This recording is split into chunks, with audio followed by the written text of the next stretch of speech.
Bismillahirrahmanirrahim. Assalamualaikum warahmatullahi wabarakatuh. Pada kali ini kami daripada kumpulan satu akan membuat perbentangan berkaitan dengan subjek GGGB 5683 Asas Kaunseling dan Pengurusan Bakat, dan pembentangan kami pada kali ini adalah bertajuk Intervensi Kaunseling Bebas Nomofobia dalam Kalangan Pelajar.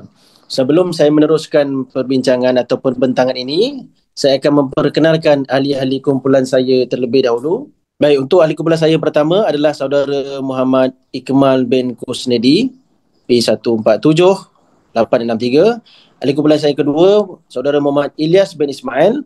Yang ketiga adalah saya sendiri, Asruddin bin Abdul Samad. Yang keempat, Nur Rashidah Irni binti Mahsar. Dan yang kelima, Ku Saida binti Ku Sali. Sebagai pengenalan, pada masa kini, telefon bimbit bukan sahaja digunakan sebagai alat untuk berkomunikasi, tetapi juga digunakan sebagai peranti pelbagai guna. Isu nomofobia, iaitu no mobile phone phobia, adalah merupakan sejenis penyakit ataupun gejala ketakutan dan kebimbangan yang melampau apabila tidak dapat menggunakan telefon bimbit ataupun komputer. Masalah nomofobia ini telah memberi kesan bukan sahaja kepada masyarakat, namun juga telah memberi kesan yang lebih membimbangkan kepada golongan pelajar, di mana wujudnya gangguan terhadap prestasi akademik, hubungan sosial dan juga mental. Baik, untuk slide yang seterusnya, ini adalah antara contoh ataupun kesan-kesan nomofobia. Dari segi aspek akademik, prestasi yang merosot boleh terjadi adalah kerana pelajar terlalu banyak menghabiskan masa dengan telefon bimbit. Ini menyebabkan pelajar tiada masa untuk mengulang kaji pelajaran dan membuat latihan berkaitan dengan bidang akademik di sekolah. Aspek fizikal pula, kebimbangan yang melampau terhadap ketiadaan telefon bimbit boleh menyebabkan seseorang itu ataupun pelajar tersebut mengalami gangguan degupan jantung yang terlalu laju dan tidak sekata. Ini menyebabkan tubuh badan seseorang akan berpeluh dengan kerap. Dan dari segi tingkah laku pula, masalah nomofobia ini boleh menyebabkan seseorang akan sentiasa memeriksa telefon bimbit dan menyebabkan dia terlalu menghabiskan banyak masa untuk melihat isu-isu di media sosial, membuka internet dan sebagainya. Dan dari segi kesihatan pula, gangguan tidur serta keletihan mata dan masalah postur badan adalah gejala-gejala yang sering dapat kita lihat akibat daripada isu nomofobia ini. Okey.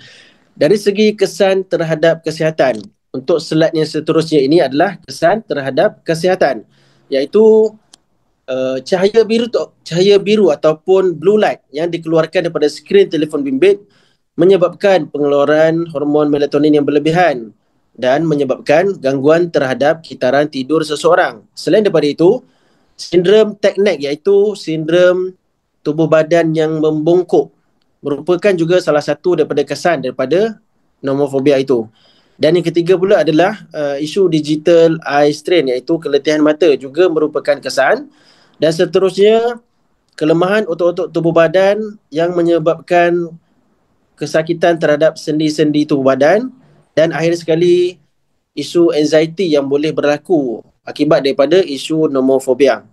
Seterusnya saya serahkan kepada sahabat saya Nur Rashidah Irni untuk meneruskan pembentangan. Dipersilakan. Okey, baik. Terima kasih kepada Cikgu Hasrul. Saya Cikgu Rashidah akan membentangkan bahagian kajian-kajian lepas. Kita mulakan dengan kajian pertama, Syarul Nizam 2019. Dalam kajian Syarul Nizam ini menunjukkan kajian-kajian dahulu ada menunjukkan penggunaan telefon pintar itu selalu digunakan untuk tujuan berkomunikasi lebih tinggi daripada tujuan pembelajaran. Begitu juga dengan kajian Agron, Shelbert dan juga Hamilton 2019 yang mereka menyatakan remaja menggunakan internet bagi tujuan permainan digital berbanding dengan tujuan pembelajaran. Seterusnya adalah kajian daripada Kaviani 2020 di mana dalam kajian beliau ada menyatakan tingkah laku nomofobia ini merujuk kepada ketakutan yang tidak rasional menyebabkan seseorang itu boleh ketidakselesaan kegelisahan dan juga kebimbangan yang sangat teruk disebabkan oleh telefon pintar mereka jauh daripada individu tersebut. Baiklah, untuk slide yang seterusnya, kita pergi ke kajian Lombik 2020 di mana beliau ada menjalankan kajian terhadap responden yang ada masalah pembelajaran pada tahap ringan, mendapati 52.2% daripada mereka menggunakan telefon pintar pada setiap hari. Manakala 35.8% menggunakan telefon pintar 5 kali dalam sehari. Kita pergi kepada pula kajian Jilisha 2019 di mana beliau mengatakan penggunaan telefon pintar pada waktu malam pula boleh menyebabkan pelbagai masalah kesihatan seperti keletihan, ketegangan mata dan juga sakit kepala. Seterusnya untuk kajian Tang Laishin dan juga Manisah Muhammad Ali 2020, mereka ini menyatakan kumpulan lelaki lebih ramai mempunyai sindrom nomofobia ini.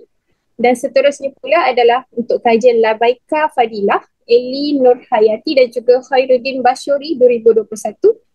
Mereka menyatakan remaja yang mempunyai nomofobia ini lebih banyak menghabiskan masa dengan telefon pintar dan mereka sanggup pegang power bank ke mana saja mereka pergi kerana takut untuk merasa cemas dan juga gelisah jika telefon mereka mati, dan mereka sentiasa memastikan telefon mereka dihidupkan 24 jam.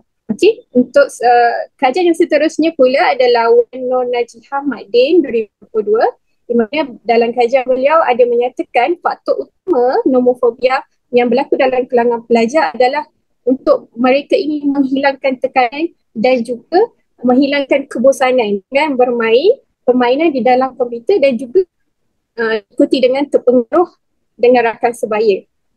Untuk kajian Ansyari pula 2019 mendapati masalah nomofobia ini menunjukkan akan lahirnya seseorang yang pendiam, seseorang yang pemalu dan juga mereka ini hanya memikirkan diri mereka saja berbanding memikirkan orang lain. Dan untuk kajian yang terakhir oleh Juvita Zaidi dan juga Adibah Yusof, di mana mereka ini menyatakan dalam kajian mereka masalah nomofobia ini juga akan menyebabkan seseorang itu tidak akan melakukan aktiviti yang sihat seperti beriadah pada waktu pagi dan juga pada waktu petang. Kita pergi ke slide seterusnya. Saya akan masuk ke bahagian perbincangan di mana kita akan membincangkan mengenai terapi kelompok dengan pendekatan rasional emotif behavior terapi REBT, di mana REBT ini adalah satu bentuk terapi kognitif yang diperkenalkan oleh Albert Ellis. Dan terapi ini juga dia memberi fokus kepada bagaimana pemikiran tidak rasional seseorang itu boleh menyebabkan emosi negatif dan tingkah laku yang tidak sihat. Dan dalam sesi kaunseling, kaunselor akan membimbing peserta dan juga ataupun klien mereka dalam beberapa langkah, iaitu yang pertama akan mengenal pasti pemikiran tidak rasional, yang kedua pula akan mencabar pemikiran tidak rasional, yang ketiga menggantikan pemikiran tidak rasional dengan pemikiran rasional, dan juga yang terakhir latihan dan penerapan dalam kehidupan seharian. Baiklah, untuk slide seterusnya saya serahkan kepada saudari Husaidah. Baik, terima kasih kepada Rashidah Irini. Seterusnya saya akan untuk menerangkan bahagian perbincangan iaitu REBT, iaitu terapi kelompok dengan pendekatan Rational Emotive Behavior Therapy. Okey, terapi ini dia berfokus kepada macam mana pemikiran tidak rasional seseorang boleh menyebabkan emosi negatif dan tingkah laku yang tidak sihat. Okey, dalam sesi kaunseling, kaunselor akan membimbing peserta melalui beberapa peringkat. Okey, peringkat yang pertama, mengenal pasti pemikiran yang tidak rasional. Okey, contohnya, saya tidak boleh hidup tanpa telefon. Kerana tanpa telefon saya akan ketinggalan segalanya. Itu cara pemikiran tidak rasional. Tapi dalam sesi ini kaunselor dia akan counter balik orang yang mempunyai masalah nomofobia ini dengan mencabar pemikiran tidak rasional, seperti adakah benar anda tidak boleh hidup tanpa telefon. Okey, dan juga langkah seterusnya, kaunselor akan menggantikan pemikiran tidak rasional dengan pemikiran yang rasional, seperti saya boleh menguruskan diri walaupun tanpa telefon untuk sementara waktu, ataupun saya masih boleh berkomunikasi melalui cara lain tanpa menggunakan telefon pintar tersebut. Dan yang langkah terakhir adalah latihan dan penerapan dalam kehidupan seharian. Contohnya, kaunselor akan memberi tugasan lah pada sesi terakhir untuk dilakukan oleh pelajar seperti cabaran telefon selama 2 jam. Maksudnya peserta diminta untuk tidak menggunakan telefon selama 2 jam dan merekodkan perasaan mereka sebelum dan selepas cabaran tersebut. Dan juga menggalakkan aktiviti sosial tanpa telefon. Okey, dan untuk kaedah kedua iaitu prosedur Ifdil Perceptual Like teknik IPLT. Okey, prosedur ini dikenali juga sebagai IPLTC dan merangkumi beberapa langkah utamalah untuk digunakan dalam intervensi ini. Yang pertama adalah insight, iaitu memahami masalah individu. Okey, langkah pertama melibatkan proses untuk kenal pasti masalah utama yang dihadapi oleh pelajar ataupun individu itulah. Contohnya, seseorang pelajar ni dia rasa cemas, gelisah apabila tidak dapat menggunakan telefon. Okey, langkah kedua adalah processing of building rapport ataupun membangun hubungan baik antara kaunselor dan juga peserta. Okey, dalam langkah ini kaunselor dia akan gunakan ataupun komunikasi yang berkesan lah, mendengar dengan empati dan mewujudkan persekitaran yang selesa untuk berkongsi pengalaman dengan peserta tersebut. Dan langkah ketiga adalah lighting teknik, iaitu menggunakan teknik cahaya untuk mempengaruhi persepsi dan sensori. Teknik utama ini adalah penggunaan cahaya secara khusus yang memberi kesan kepada rangsangan sensori peserta tersebutlah. Contohnya, warna cahaya tertentu mungkin digunakan dalam sesi ini untuk mengurangkan kebimbangan dan memberikan ketenangan kepada individu yang terlibat dengan masalah inilah. Dan untuk langkah seterusnya, saya serahkan kepada saudara Muhammad Iqmal. Terima kasih. Okey, terima kasih Ku Syahidah. Saya akan teruskan dengan langkah seterusnya, iaitu tools dan juga teknik. Di sini alat dan teknik khusus untuk intervensi. Pada peringkat ini, kaunselor akan menggunakan alat bantu dan teknik tertentu bagi menyesuaikan intervensi dengan keperluan individu tersebut. Sebagai contoh, kita boleh ambil individu tersebut diminta untuk melakukan teknik pernafasan sambil terdedah kepada struktur cahaya bagi membantu mengurangkan kebimbangan. Yang seterusnya, close and follow up. Di sini sesi penutup sesi dan juga tindakan susulan. Pada akhir sesi tersebut, kaunselor akan menilai perubahan yang dialami oleh individu itu dan memberikan panduan untuk langkah yang seterusnya. Sebagai contoh, kita boleh ambil seorang pelajar menjalani sesi IPLT. Dia mungkin disarankan untuk mengurangkan masa penggunaan telefon secara berangsur dan melibatkan diri dalam aktiviti lain yang lebih produktif. Untuk seterusnya, penulisan ekspresi dan terapi zikir sebagai intervensi nomofobia telah diperkenalkan sebagai satu kaedah intervensi yang berkesan dalam bantu pelajar untuk membantu mengatasi nomofobia. Gabungan kedua-dua teknik ini bukan sahaja membantu dalam mengurangkan kebergantungan terhadap telefon pintar, tapi juga meningkatkan kesejahteraan emosi dan mental pelajar. Meluahkan perasaan melalui tulisan. Satu bentuk terapi yang membolehkan individu menulis mengenai pengalaman, emosi dan pemikiran secara bebas. Remaja juga dapat mengenali dan memahami bagaimana telefon bimbit mempengaruhi emosi dan tingkah laku mereka serta menyedari kesan yang terdapat apabila penggunaan telefon secara berlebihan seperti gangguan terhadap akademik dan juga kehidupan sosial. Okey, contoh pelaksanaan. Kaunseling dia minta untuk pelajar mencatat diari harian mereka mengenai perasaan mereka apabila tidak menggunakan telefon bimbit beberapa waktu ataupun beberapa jam yang tertentu. Pelajar juga diminta untuk menulis surat kepada diri sendiri, mengenai kesan baik dan kesan negatif terhadap telefon pintar dalam kehidupan mereka. Dan seterusnya, terapi zikir yang melibatkan lafaz kalimah suci dalam keadaan tenang. Tujuan untuk memberi ketenangan dalaman serta mengurangkan stres atau kebimbangan.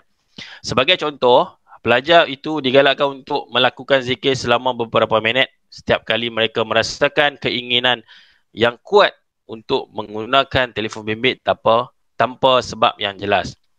So dalam sesi kaunseling ini, pelajar boleh dibimbing untuk mengamalkan teknik pernafasan bersama-sama dengan bacaan zikir bagi mengurangkan keresahan mereka.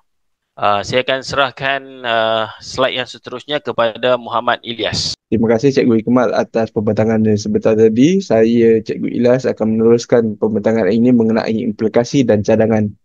Untuk cadangan pertama, penggunaan telefon pintar yang tidak terkawal boleh memberi kesan negatif kepada kesihatan emosi seseorang, terutamanya dalam kalangan pelajar. Tagihan yang berlebihan terhadap telefon pintar boleh mencetuskan perasaan keresahan, tekanan dan kemurungan apabila individu tidak dapat mengakses peranti mereka. Cara yang kedua, untuk mengatasi kesan negatif penggunaan telefon pintar yang tidak terkawal terhadap kesihatan emosi pelajar, ibu bapa perlu menghadkan masa penggunaannya. Penggunaan aplikasi seperti penghad skrin masa, Google Family Link atau Screen Time dan mempraktikkan digital detox. Implikasi ketiga, penggunaan telefon pintar yang berpanjangan dari segi fizikal boleh menyebabkan ketegangan pada leher, bahu dan belakang badan. Keadaan ini dikenali sebagai sindrom tech snacks. Cara yang keempat, bagi mengatasi masalah ini, pelajar disarankan untuk menggunakan teknik 20-20-20, iaitu setiap 20 minit rehatkan mata dengan melihat objek sejauh 20 kaki selama 20 saat untuk mengurangkan ketegangan otot leher. Selain itu, pelajar, ibu bapa dan guru perlu memberi pendedahan mengenai kesan jangka panjang tech snacks. Cadangan kelima, apabila individu tidak dapat mengakses telefon pintar mereka, mereka cenderung merasa cemas kerana tidak dapat berkomunikasi, menerima maklumat terkini atau mengakses media sosial. Cadangan terakhir, bagi mengatasi masalah ini, ibu bapa dan sekolah perlu mendedahkan pendidikan kepada pelajar mengenai kesan negatif ketagihan telefon pintar serta menggalakkan penyertaan dalam aktiviti fizikal untuk mengalihkan perhatian daripada penggunaan telefon pintar. Seterusnya, saya akan membentangkan kesimpulan untuk projek kami. Nomofobia atau ketakutan berlebihan terhadap ketiadaan telefon bimbit telah menjadi masalah yang semakin ketara dalam kalangan pelajar. Pelajar yang mengalami nomofobia sering menghadapi kesukaran untuk fokus dalam pembelajaran, kurang berinteraksi secara bersemuka, mengalami kesusahan apabila tidak dapat mengakses telefon, serta berdepan dengan masalah tidur dan kesihatan mata. Jika tidak ditangani dengan baik, ia boleh membawa kepada ketagihan teknologi yang lebih serius dan menjejaskan kualiti kehidupan mereka dalam masa panjang. Oleh itu, usaha pencegahan dan intervensi perlu dilakukan oleh ibu bapa, guru, pihak sekolah untuk membantu pelajar mengawal penggunaan telefon secara lebih seimbang. Dengan kesedaran dan pendidikan yang berterusan, pelajar dapat membentuk tabiat penggunaan telefon bimbit yang lebih sihat sekaligus mengelakkan kesan negatif nomofobia dalam kehidupan mereka. Itu saja daripada kumpulan kami. Sekian, terima kasih.